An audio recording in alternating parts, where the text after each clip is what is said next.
The Outer Frontier. Book 2. The Frontier Origin. Chapter 6. The Line.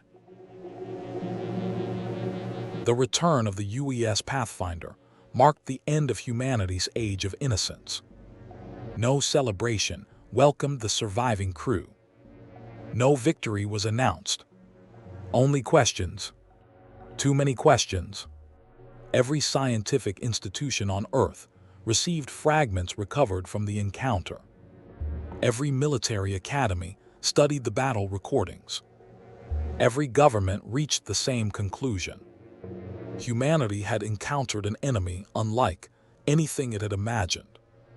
The months became years. Exploration beyond the quiet stars ceased. Instead, survey ships spread across neighboring sectors. Their mission was no longer to discover new worlds. It was to understand what had already been lost. One by one, they found them. Silent planets, abandoned orbital stations, dead civilizations. Some worlds still showed the scars of desperate resistance. Others looked untouched. Cities remained standing. Power grids still functioned. Food still rested upon abandoned tables. Everywhere, the same impossible silence. The discoveries multiplied. Soon entire walls inside the World Assembly were covered with star charts. Each destroyed civilization was marked by a single white light. At first, the pattern seemed random. Then Dr. Sophia Menz asked a simple question.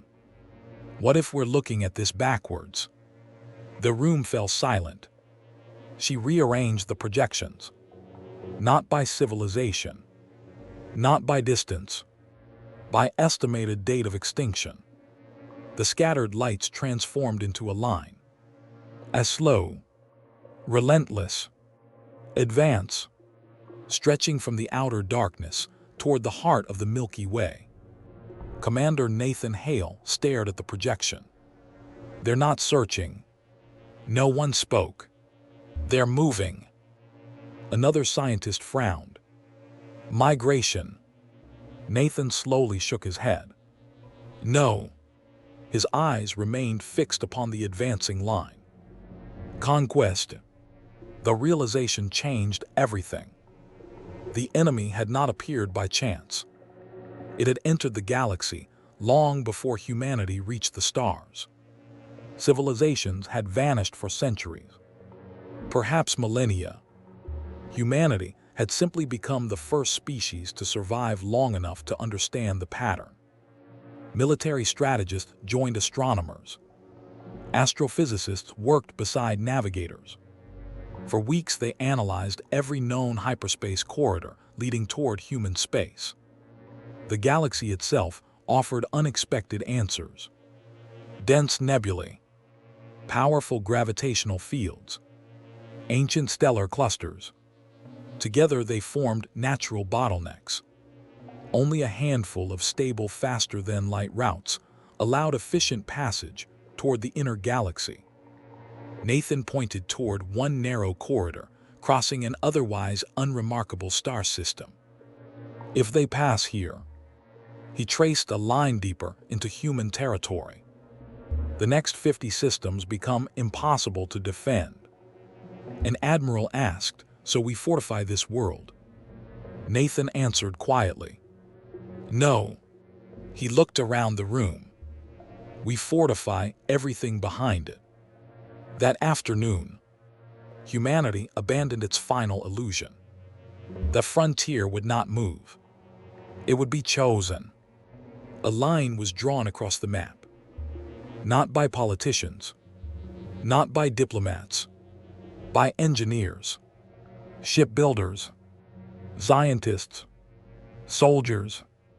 A boundary where humanity would stand, no matter the cost. It became known simply as the line. Construction began immediately. There were no grand ceremonies, no speeches, no monuments. The first station was little more than a reinforced logistics platform. 2 repair docks, 1 reactor, a medical wing, fuel storage, several defensive batteries, an unfinished skeleton of steel orbiting an ordinary star. A young engineer looked at the plans and asked, "Will this be enough?" Nathan watched workers weld the first structural beams into place. "No." The engineer frowned. "Then why build it?"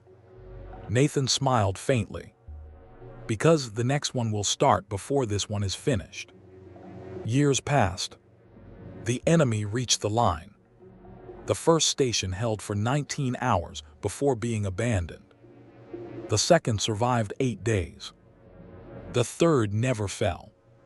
Instead, it bought enough time for a 4th station to become operational. Then a 5th. Then a 6th. Humanity discovered a painful truth.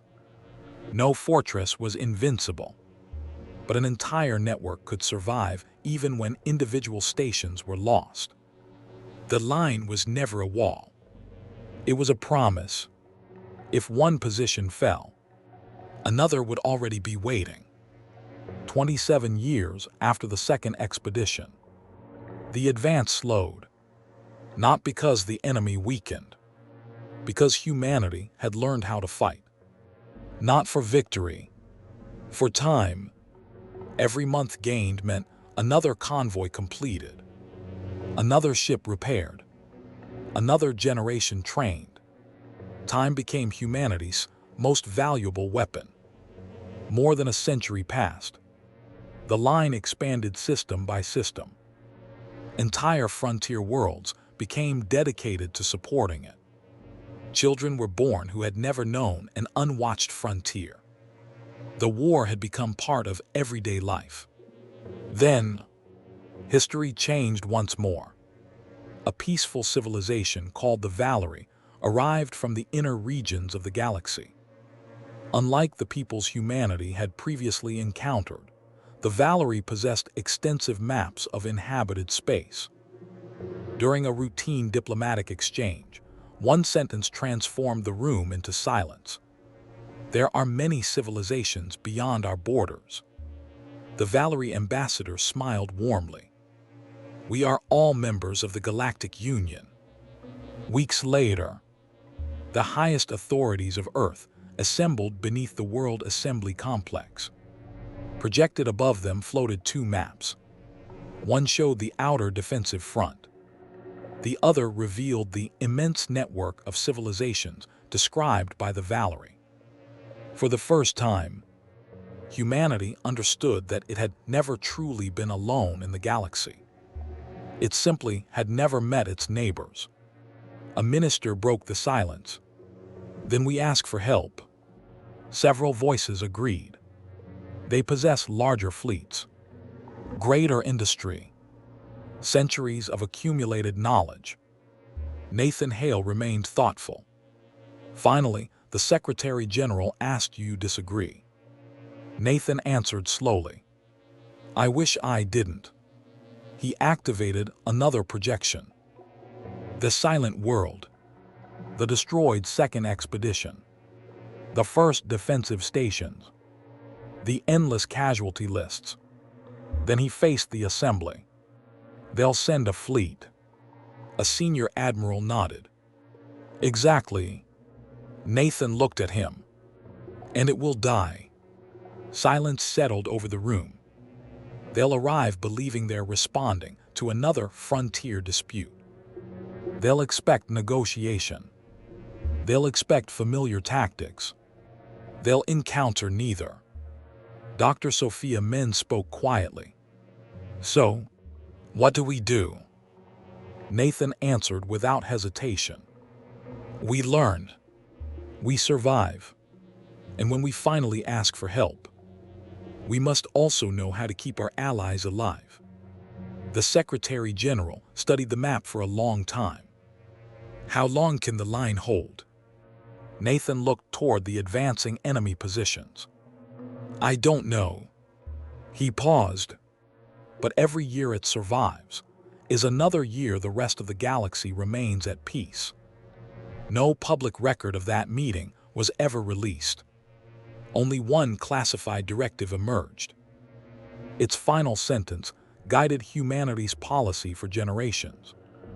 The outer defensive front shall remain a human responsibility until sufficient knowledge exists to ensure that Allied intervention increases the probability of survival rather than the certainty of greater loss. The decades became centuries. Trade routes opened. Embassies flourished. Humanity entered the Galactic Union. Its diplomats spoke of science, commerce, culture, exploration. No one asked about the distant frontier, and humanity never volunteered the answer, not because it distrusted its new neighbors, but because every name carved upon the memorial walls of the line carried the same silent hope that no other civilization would have to learn the price of that knowledge the way humanity had, far beyond every known chart. The line endured. One station, one convoy, one generation, one sacrifice at a time.